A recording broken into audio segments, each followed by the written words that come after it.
保存馒头直接放冰箱就废了，教你一招，放30天照样松软好吃。一方水土养一方人，在北方，小麦可是特产，就像靠山吃山，靠水吃水。北方人大多以馒头为主食。这馒头啊，可不简单，小麦里富含膳食纤维和维生素，营养价值高得很，深受北方人喜爱。而且在咱们当地，馒头还承载着特殊的寓意。家里有喜事，发上一盆面，做一锅金黄色大馒头，那可是财运亨通、发大财的好兆头。这不，前些天元旦，家里堂姐出嫁，按照老家习俗，我和母亲特意蒸了一大锅洗馒头送去。这婚宴上的馒头，那讲究可多了去了，简直就是八仙过海，各显神通。模样得周正，还得讨个好彩头。捏成元宝，寓意招财进宝；揉作石榴，象征多子多福；搓成苹果，代表平安富贵；做成橘子形态，那就是大吉大利。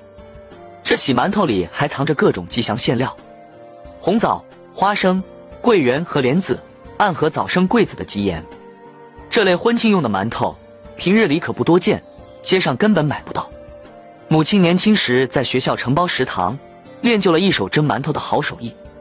她蒸出来的馒头，那叫一个雪白饱满，麦香浓郁，就算放凉了，也依旧松软，丝毫不会发硬。后来学校订了校外营养餐，母亲就在超市里租了柜台，开启了主食厨房。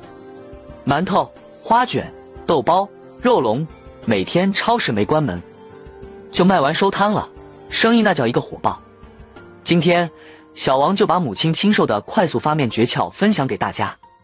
第一步发面，取个干净面盆，倒入约40摄氏度的温水，这温度就像给酵母打了一针兴奋剂，最能唤醒它的活力。再加1小勺白糖，给酵母供给养分。撒入5克酵母粉、3克泡打粉，还有1大勺猪油，搅拌至完全融化。接着倒入500克面粉，边倒边用筷子搅成絮状，再上手揉成光滑面团。揉好的面团盖置于暖处，发酵至2倍大。第二步炝面，这可是关键一步，就像给面团打鸡血。发好的面团内部布满蜂巢般的气孔，放到案板上反复揉压排气。若觉得不够光滑，可放回盆中稍醒片刻再揉，直到面团细腻柔润。在案板上撒上一把白面，把面团放到案板上，从四周往中间揉，吸收案板上的面后。再撒一把干面粉，继续揉。重复这样的步骤，原先500克面粉，炝面时要再炝进去1两到1两半，这样做出来的馒头才更加好吃，也更加有筋道。完成炝面步骤后，把面团松弛5分钟，搓成长条，再下成大小均匀的剂子，最后揉成圆滚滚的馒头生坯。第三步蒸制，蒸屉铺上湿纱布，摆入馒头坯，注意留足膨胀空间。盖上锅盖，让面团2次醒发约1刻钟。随后冷水上锅，水沸后计时蒸20分钟，关火。切记别急着开盖，焖3分钟再揭盖，馒头就不会塌陷回缩。用指尖轻按，若能迅速回弹，便是成功了。刚出笼的馒头白白胖胖，麦香扑鼻，配2个小炒，温一壶老酒，邀好友共尝，便是冬日里最暖的满足。小王认为，这蒸馒头看似简单，实则每一步都藏着大学问，就像麻雀虽小，五脏俱全。要是馒头一次吃不完，保存可大有讲究，可千万别直接塞进冰箱冷藏室，不然口感尽失不说，还易沾染异味。冰箱内空气流通有限，各种食物的气味分子会悄然渗透，馒头疏松的内里就像海绵，极易吸附这些杂味，甚至让异味钻入内部。更需警惕的是保存不当导致的霉变。馒头富含的淀粉与蛋白质在温湿环境下可能滋生霉菌，甚至产生黄曲霉毒素。这种毒素毒性强，耐高温，尤其黄曲霉毒素 B1 已被列为明确致癌物。若误食霉变馒头，轻则腹痛呕吐，重可危及健康。因此发现馒头长出灰斑或黄绿色菌丝，务必丢弃，切勿因小失大。正确的保存方法是，等馒头彻底凉透后，每个单独用保鲜膜紧紧包裹，尽量挤出膜内空气。再按每袋1加1餐的量装入真空密封袋，抽真空封口，袋面标注日期，放入冷冻室，这样能避免反复解冻，最长可存放1个月。食用时无需解冻，撕去保鲜膜，直接上蒸锅，大火足7蒸8分钟左右，馒头便能恢复如初的松软香甜。不过很多人都有过这样的经历，把馒头分装冷冻在冰箱里存着，结果一忙就忘了吃，放了好一阵子才翻出来。其实这种情况下完全不用急着丢掉，只要馒头一直好好冻在冰箱里，没反复解冻过，也没接触过什么脏东西，还是可以要的。其实这些被遗忘的冷冻馒头并非废品，在传统饮食智慧里，它们可是制作风味独特的发酵辣椒酱的上等原料。下面小王就给大家分享这道用馒头做的辣椒酱的做法。先准备食材和工具：冷冻馒头若干，玉米叶、泡沫香1个，干净无油的陶瓷缸或玻璃坛1个，黄豆、粗辣椒颗粒和细辣椒粉，食盐，干净无油的勺子或酱耙子1个，纱布1块。第一步，处理冷冻馒头，把冰箱里的冷冻馒头取出来，放在室温下自然解冻。等馒头完全解冻后，用手掰成指甲盖大小的小块。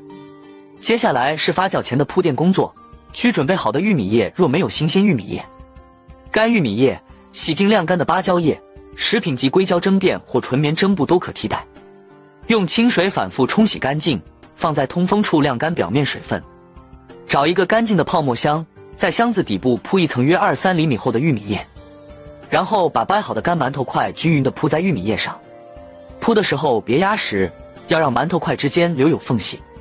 铺好馒头块后，再用剩下的玉米叶把馒头块完全覆盖住，盖严实，最后把泡沫箱的盖子紧紧封好，放在家里温暖的地方发酵，比如阳台阳光能晒到的地方或者暖气旁边，大概需要发酵7天时间。发酵期间别随便打开盖子，不然温度变化太大，会影响发酵效果。7天之后，打开泡沫箱盖子看看发酵情况，揭开最上面的玉米叶，能看到馒头块上长出了一层毛茸茸的白色或淡黄色霉菌，这说明发酵成功了，这种霉菌是安全可食用的。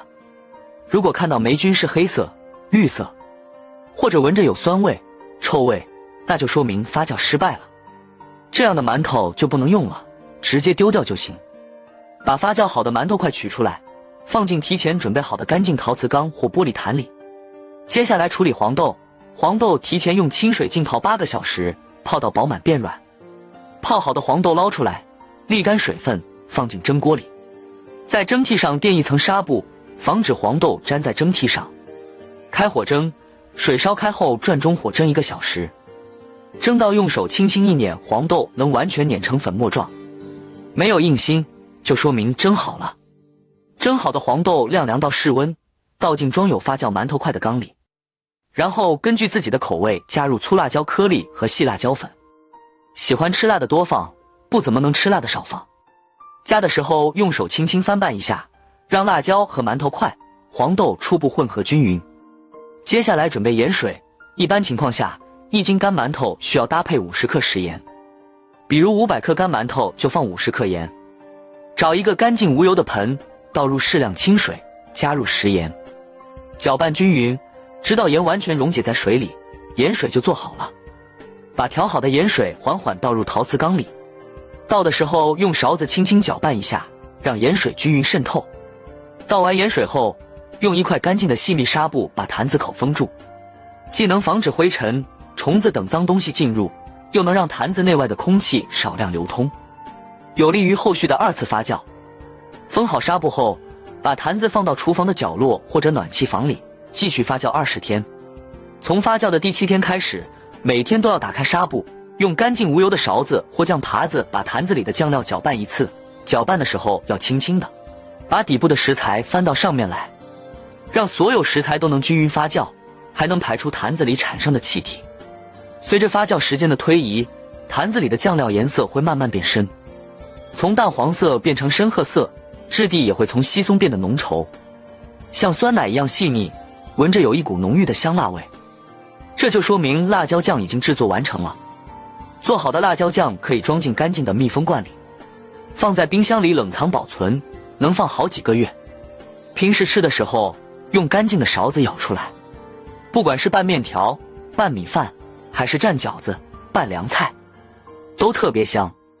酱料咸中带着自然发酵的微甜，香气醇厚，辣味柔和，比外面买的辣椒酱还好吃。关键是用自家冷冻馒头做的，用料实在，过程透明，吃着更健康放心。不知道大家觉得小王说的对不对呢？如果你也喜欢小王的节目，点赞关注，这样你就不会错过我的精彩节目了。